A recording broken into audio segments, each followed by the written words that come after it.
Halo Tribuners, selamat malam dan apa kabar Anda? Senang sekali saya Putri Utami kembali menyapa Anda di Ambon hari ini, edisi Senin 22 Desember 2025, di mana selama beberapa menit ke depan kami akan menghadirkan sejumlah informasi terbaru dari beberapa daerah di Maluku untuk Anda. Kita mulai dengan berita pertama. Penikam pedagang petasan ternyata anak yatim korban broken home. Fakta baru terungkap di balik kasus penikaman pedagang petasan yang menggemparkan kota Ambon. Terduga pelaku berinisial NA alias Poli, 17 tahun, yang kini telah ditangkap polisi diketahui merupakan anak yatim dan tumbuh dalam kondisi keluarga broken home. Informasi tersebut terungkap dari hasil pendalaman penyidik Satreskrim Polresta Pulau Ambon dan Pulau-Pulau Lease terhadap latar belakang kehidupan pelaku. Meski demikian, kepolisian menegaskan bahwa kondisi sosial pelaku tidak menghapus pertanggungjawaban hukum atas perbuatan keji yang dilakukannya. Kapolresta Pulau Ambon dan Pulau-Pulau Lease, Kombes Pol Yoga Putra Primasetia menyampaikan bahwa pelaku diduga sejak kecil tidak mendapatkan pendampingan keluarga yang utuh. Ayah pelaku telah meninggal dunia, sementara ibunya telah menikah lagi. Pelaku pun hanya tinggal bersama neneknya di kawasan Gunung Nona. Alhasil, pelaku tumbuh tanpa kontrol dan pembinaan yang memadai. Dari hasil pemeriksaan, pelaku diketahui sering hidup berpindah-pindah, bahkan kerap menghabiskan waktu di jalanan dan lokasi umum. Kondisi ini membuat pelaku rentan terhadap pengaruh negatif dan sulit dikontrol secara sosial. Pelaku juga diketahui sering berada di sekitar lapak korban dan bahkan sempat dipercaya untuk membantu menjaga tempat jualan petasan. Kedekatan itu yang kemudian membuka akses pelaku terhadap korban, namun hubungan tersebut berubah menjadi tragedi ketika pelaku menyimpan niat mencuri dipicu oleh konflik kecil saat permintaannya tidak dipenuhi korban. Polisi memastikan motif penikaman berawal dari niat mencuri. Saat aksinya dipergoki korban, pelaku panik. Upaya korban menghentikan pelaku memicu emosi yang kemudian berujung kekerasan. Pelaku memukul korban beberapa kali lalu mengambil pisau dan menikam korban berulang kali hingga tersungkur bersimbah darah. Usai beraksi, pelaku melarikan diri dan menyembunyikan pisau di rumahnya. Tetap di proses hukum, pendekatan anak diperhatikan meski latar belakang pelaku memantik keprihatinan. Polisi menegaskan proses hukum tetap berjalan tegas. Mengingat pelaku masih di bawah umur, ia ditetapkan sebagai anak berhadapan dengan hukum atau ABH dan diproses sesuai Undang-Undang Sistem Peradilan Pidana Anak. Penyidik juga membuka ruang untuk pendampingan psikologis dan sosial selama proses hukum berlangsung. Sementara itu korban Hawa Bahtal 50 tahun hingga kini masih menjalani perawatan intensif akibat luka tusukan dan sobekan di beberapa bagian tubuh. Insiden ini tidak hanya menyisakan luka fisik, tetapi juga trauma mendalam bagi korban dan keluarganya. Kasus ini bukan sekadar tindak kriminal, melainkan potret retaknya pengawasan sosial terhadap anak-anak rentan.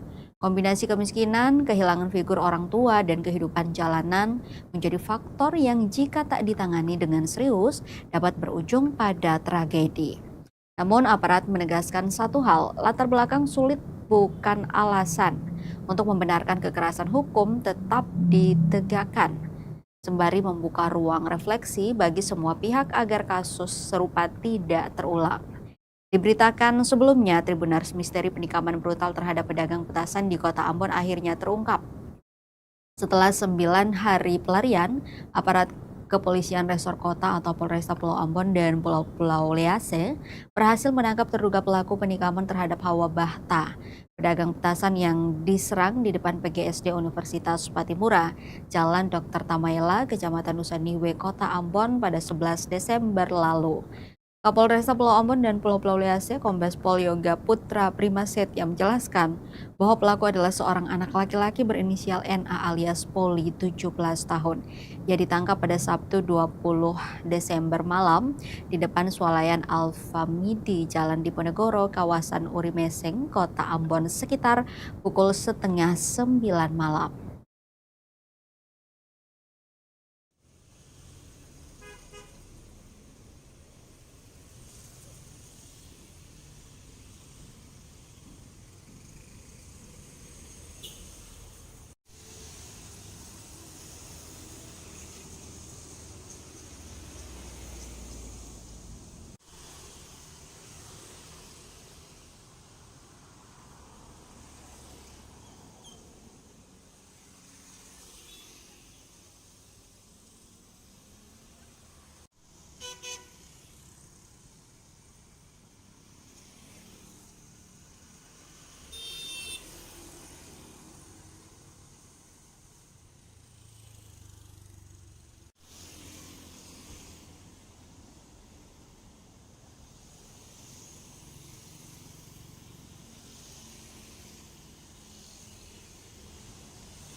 Informasi lainnya, Tribuner, 98 Resolution Network salur 3.000 paket Natal Presiden Prabowo dan Pelindo di Kota Ambon.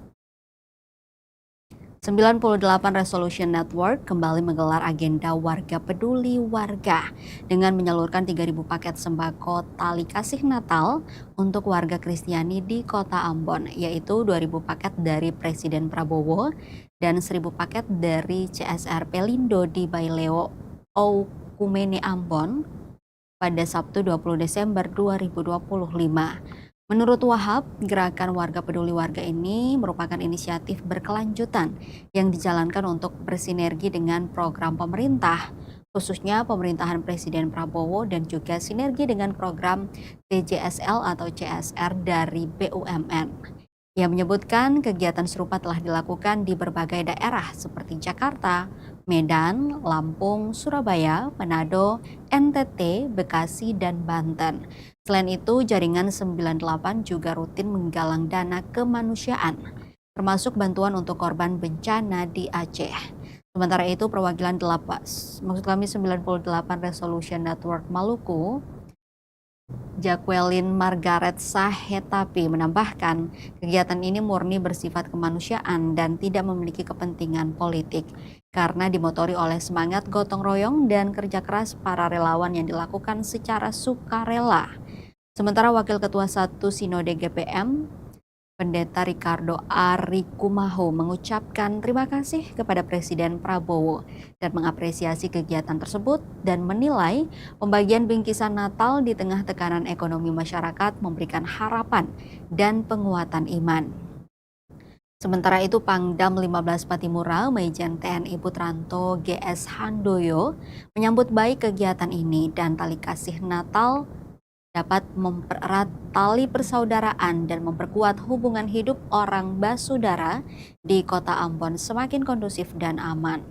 Kegiatan tali kasih Natal ini diharapkan semakin memperkuat hubungan antara pemerintah dan masyarakat, sekaligus meneguhkan semangat solidaritas dan persaudaraan di bumi raja-raja. 98 Resolution Network kembali melaksanakan kegiatan gotong royong Warga Peduli Warga pada Sabtu 20 Desember 2025. Kegiatan ini mengusung agenda khusus tali kasih Natal dan merupakan pelaksanaan kali kedua sekaligus yang terakhir di tahun 2025 dengan total penyaluran sebanyak 8.000 paket sembako dari bantuan Presiden atau Banpres dan BUMN yang dilaksanakan serentak di Ambon. 3.000 paket, Kupang 2.000 paket, Langowan Sulut 2.000 paket dan wilayah Bekasi 1.000 paket. Panitia 10, panitia 10.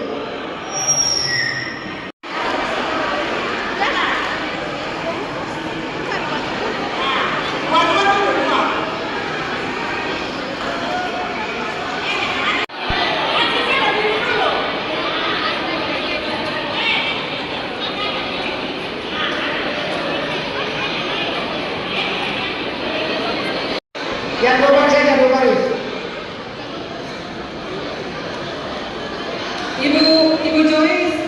Ibu Joyce mungkin yang sobek di bagian depan pintu keluar.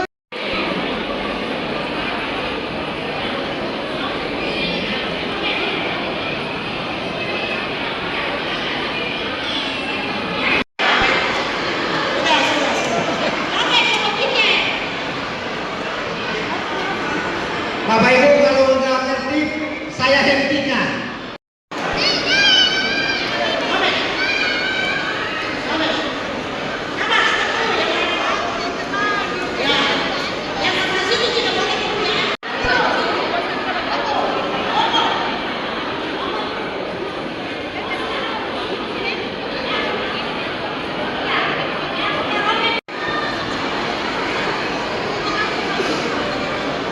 Kalau ini Bapak Ibu punya, tapi minum dulu.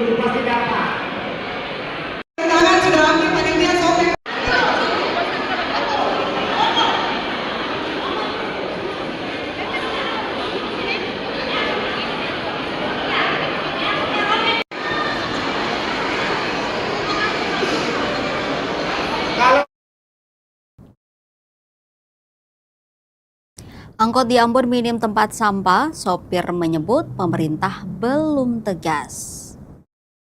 Puluhan angkutan kota atau angkot yang berpangkalan di Terminal 2 Mardika Ambon diketahui tidak memiliki tempat sampah di dalam kendaraan.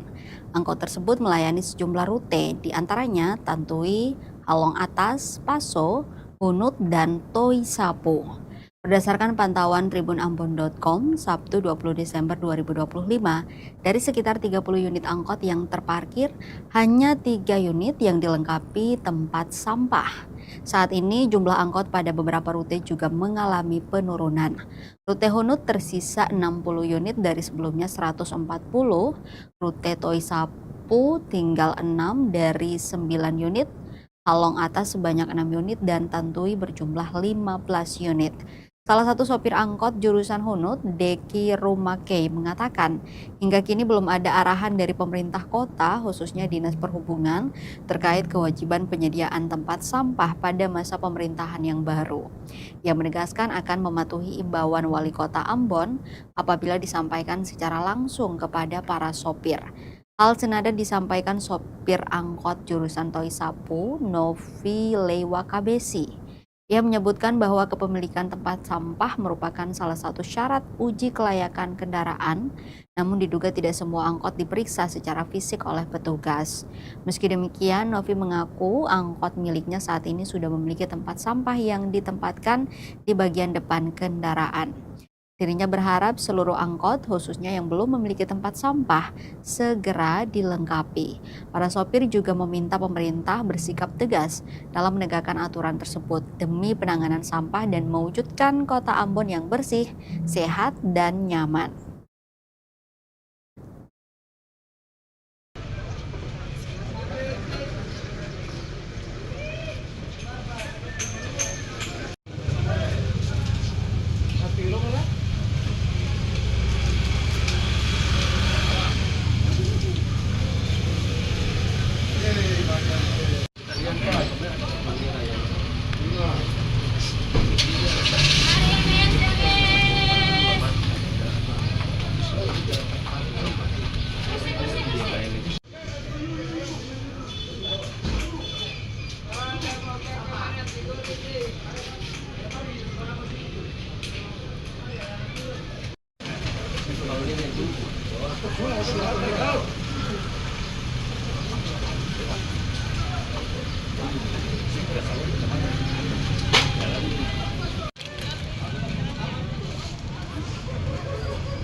Baju kan tahu yang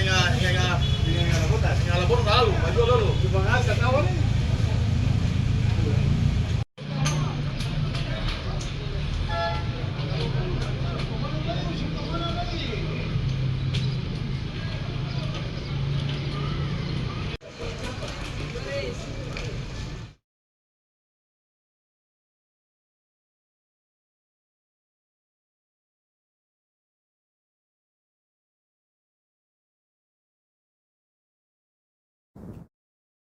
Jalan rusak di Kampung Kisar Ambon ancam keselamatan pengendara. Kondisi jalan rusak dan berlubang di kawasan Kampung Kisar Pandan Kasturi, Kecamatan Sirimau, Kota Ambon, Maluku, kian memprihatinkan. Jalan yang berada di area terjal dan tikungan tajam ini dinilai sangat membahayakan keselamatan pengendara. Apalagi hingga kini belum ada perbaikan optimal dari pemerintah. Warga setempat mengungkapkan bahwa kerusakan jalan itu telah ada bertahun-tahun. Namun upaya perbaikan yang dilakukan masih bersifat sementara. Pantauan tribunambon.com pada Minggu 21 Desember sekitar pukul 3 sore hingga 4 sore mencatat tingginya volume kendaraan yang melintasi jalan tersebut. Dalam waktu 1 jam sebanyak 49 kendaraan melintas, terdiri dari 13 mobil dan 36 sepeda motor. Dengan lebar jalan kurang lebih 2 meter itu, kondisi tersebut kerap membuat kemacetan saat dua mobil berpapasan, sehingga salah satu kendaraan harus berhenti. Kerusakan jalan terlihat jelas dengan sejumlah lubang yang memiliki kedalaman lebih dari 5 cm. Lubang-lubang tersebut semakin membahayakan karena berada tepat di tikungan dan tanjakan.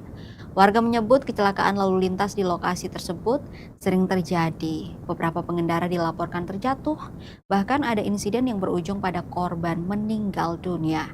Jalan rusak itu berjarak sekitar 20 meter dari SMA Negeri 13 Ambon atau kantor wilayah Kementerian Agama Provinsi Maluku.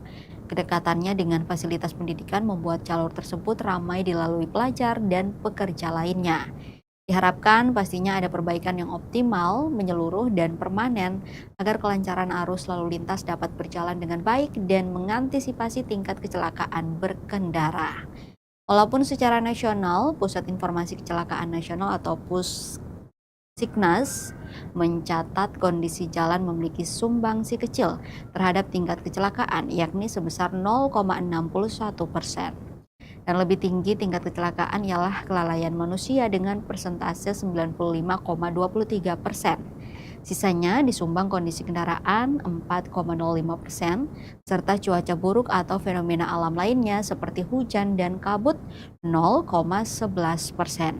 Data ini dihimpun dari Badan Pusat Statistik atau BPS dan Pusat Informasi Kecelakaan Nasional atau Pusiknas Polri dalam periode 2014 hingga 2024.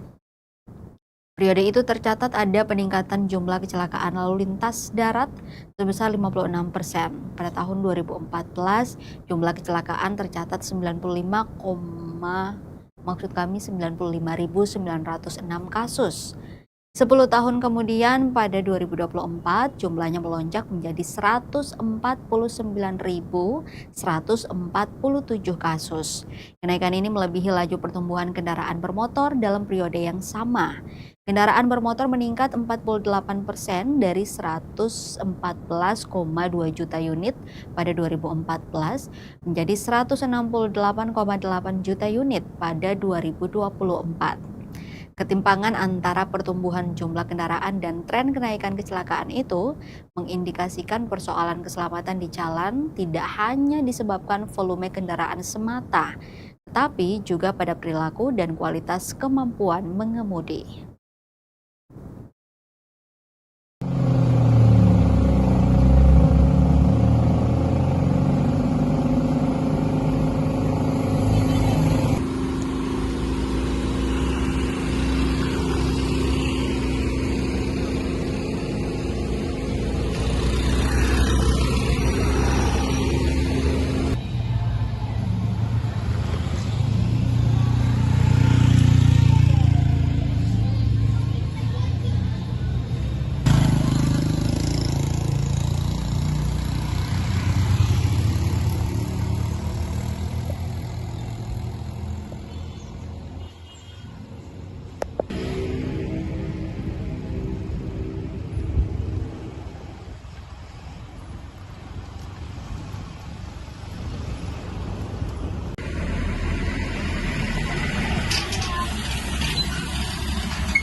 Dari Kota Ambon kita ke Maluku Tengah, Tribuners, arus mudik Pelabuhan Amahai masih normal. Puncak Natal diprediksi H-3 hingga H-1. Arus mudik jelang perayaan Natal di Pelabuhan Laut Amahai Kabupaten Maluku Tengah terpantau normal dan lancar. Sejak Sabtu 20 Desember hingga Minggu 21 Desember pagi, penumpang nampak memadati area pelabuhan. Kepala Kantor Unit Penyelenggara Pelabuhan atau KUPP Amahai, Abdul Razak Kelrey, mengatakan berdasarkan hasil puncak arus mudik diperkirakan H-3 hingga H-1 sebelum Hari Raya Natal. Walau begitu, H-4 menjelang Hari Raya Natal, pelabuhan utama di Maluku Tengah itu terpantau telah ditempati pos-pos pemantau arus mudik baik oleh kepolisian maupun pihak pengelola pelabuhan. Di samping itu, baik keberangkatan maupun kedatangan penumpang yang menggunakan armada kapal cepat belum menunjukkan adanya lonjakan signifikan. Abdul Razak Helrey mengatakan berdasarkan hasil pantauan hingga Sabtu 20 Desember, aktivitas penumpang di Pelabuhan Amahai masih dalam kondisi stabil. Untuk satu kali keberangkatan kapal dengan kapasitas sekitar 400 penumpang, saat ini baru terisi sekitar 200 penumpang. Meski demikian, ia memperkirakan peningkatan jumlah penumpang akan mulai terjadi pada H-3 hingga H-1 menjelang Natal.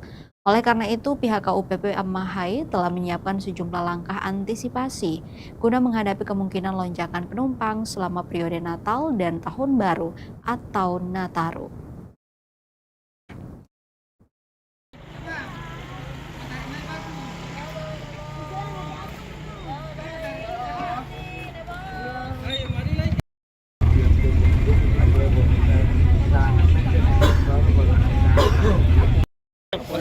Selamat.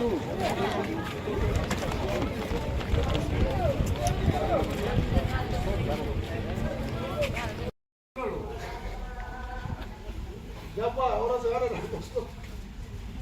Sudah.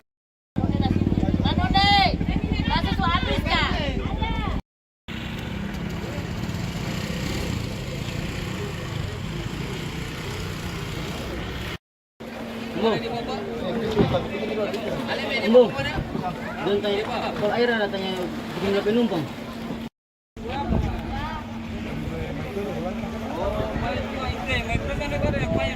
Ada baju murid.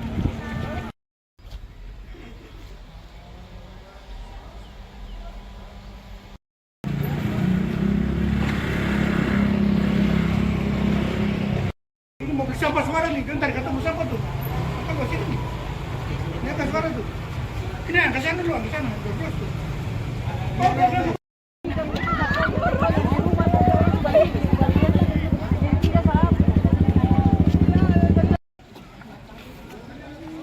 Terlambat terus berapa hari kita baru udah datang.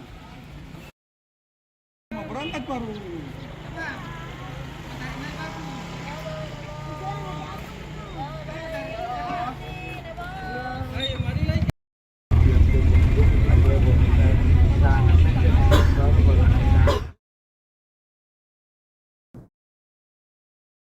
H-3 Natal, 50-an taksi plat hitam parkir di Kota Masohi, Maluku Tengah. Terhitung lebih dari 50 kendaraan roda 4 berplat hitam parkir di ruas bahu jalan Abdullah Solisa, Kota Masohi, Kabupaten Maluku Tengah, Maluku.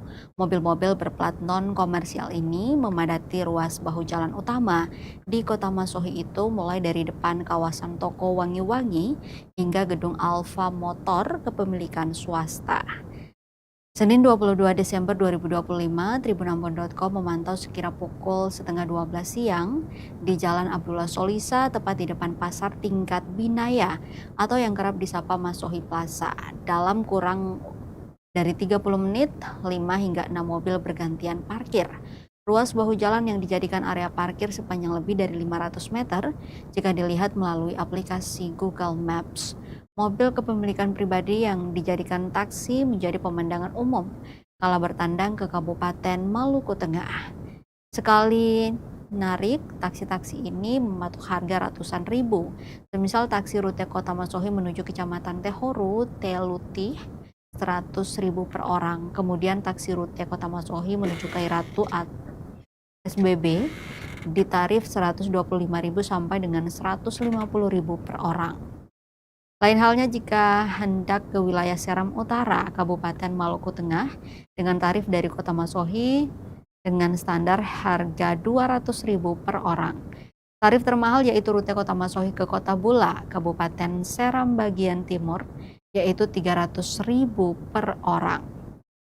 Ironi ini berlangsung bertahun-tahun bagi masyarakat Maluku Tengah. Sekali jalan dengan harga taksi ratusan ribu sudah dirasa wajar oleh sebagian besar masyarakat.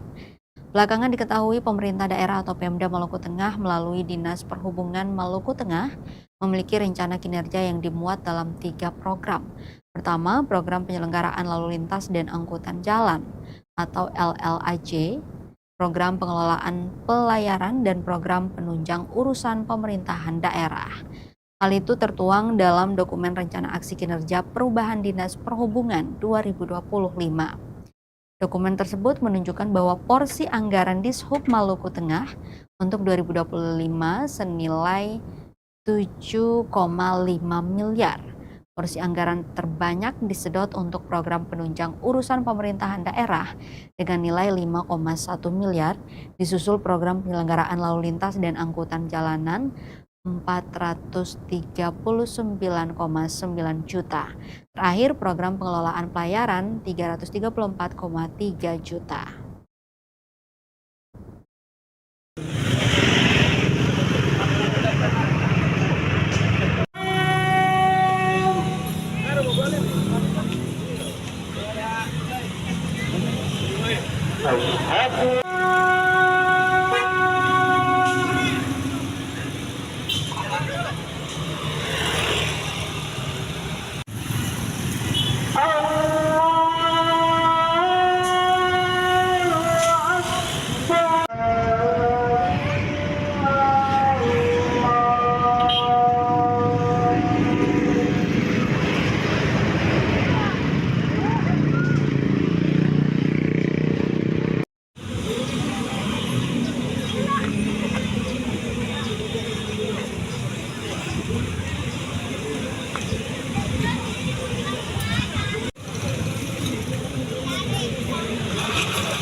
Tribuners Pasar Murah jelang Nataru di Masohi sedot antusias warga. Dalam 1 jam ratusan orang berbelanja. Antusiasme warga meningkat di momen bazar pasar murah di pelataran Pasar Tingkat Binaya Kota Masohi, Kabupaten Maluku Tengah, Maluku. Pasar murah menyongsong perayaan Natal dan Tahun Baru 2026 berhasil menyedot ratusan warga untuk berbelanja. Pasar murah berpusat tepat di samping Jalan Abdullah Solisa sekira 20 meter dari Terminal Binaya Masohi yang terletak di Kelurahan Ampera. Dalam waktu kurang dari 1 jam, terpantau sejak pukul setengah 11 sampai dengan setengah 12, ratusan warga berbelanja di hari terakhir Pasar Murah, Senin 22 Desember 2025 sejak digelar 3 hari yang lalu. Puluhan lapak digelar pedagang dengan berbagai dagangan, antara lain pakaian, petasan dan kembang api, tas, sepatu, dan sandal, serta pernak-pernik handphone. Harga standar pakaian yang dijual mulai dari 20.000 per potong. Dengan harga itu cukup untuk Mama Felicia Kanate, 34 tahun, membeli 3 potong baju untuk anak lelakinya yang berusia 10 tahun. Ia antusias datang dari Kecamatan Teonila Sirua atau TNS, tepat dari Negeri Waru, untuk berbelanja persiapan Natal. Peminat sepatu juga terpantau mendominasi, di mana sepatu teplek perempuan dipasarkan 40.000, sandal perempuan 25.000, dan heels dibanderol pedagang 50.000. Dengan harga yang ramah di kantong, Sari, 25 tahun, hampir tak ada jeda melayani pembeli. Menurut data Badan Pusat Statistik, Survei Sosial Ekonomi Nasional atau Susenas Maret 2025, rata-rata pengeluaran per kapita masyarakat Maluku Tengah dalam sebulan menurut kelompok bukan makanan seperti pakaian, alas kaki, dan tutup kepala adalah 33.498. rupiah dari data yang sama. Masyarakat Maluku Tengah menghabiskan rata-rata pengeluaran Rp28.137 untuk keperluan upacara atau kenduri. Seperti diketahui, pekan Advent keempat Natal menandai H-3 menuju perayaan Natal, maka tak salah masyarakat Kristiani menyambut sukacita Natal dengan berbagai persiapan. Walau begitu, pusat pasar murah yang digelar di ibu kota Kabupaten Maluku Tengah diperkirakan baru menyasar masyarakat yang mendiami wilayah Kota Masohi dan sekitarnya, semisal dari Kecamatan Amahai, Kecamatan TNS, Kecamatan Tehoru, Kecamatan Telutih, juga masyarakat Seram Utara.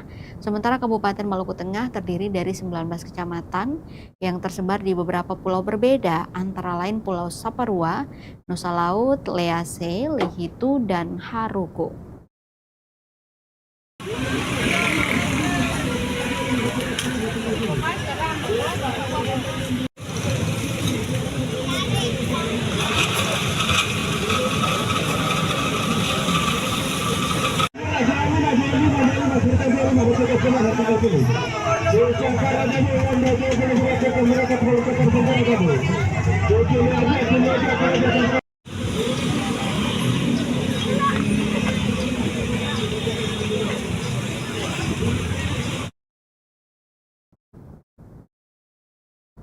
Kita ke berita terakhir Tribuners, jelang Nataru 2025, kondisi pasar rakyat Bulat disorot. Menjelang perayaan Natal dan Tahun Baru atau Nataru, kondisi pasar rakyat Kota Bula, Kabupaten Seram bagian timur justru menjadi sorotan masyarakat. Kerusakan bangunan pasar dinilai tidak sebanding dengan meningkatnya aktivitas ekonomi warga di pusat perdagangan tersebut.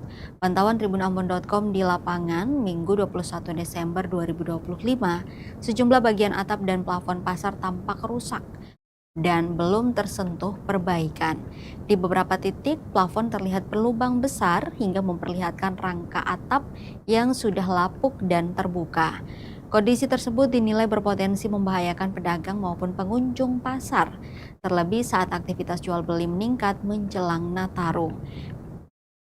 Dirinya juga mengeluhkan kerusakan bangunan pasar yang kerap menyebabkan air masuk saat hujan turun. Para pedagang berharap pemerintah daerah segera melakukan perbaikan menyeluruh agar aktivitas jual beli dapat berlangsung dengan aman dan nyaman. Masyarakat menilai pembenahan infrastruktur pasar menjadi hal mendesak, mengingat pasar rakyat Bula merupakan salah satu pusat perputaran ekonomi.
Tribuners, informasi tadi sekaligus mengakhiri perjumpaan kita di Ambon hari ini. Saya Putri Utami mewakili seluruh kru yang bertugas mengucapkan terima kasih atas kebersamaan Anda. Selamat malam, sampai jumpa dan amato.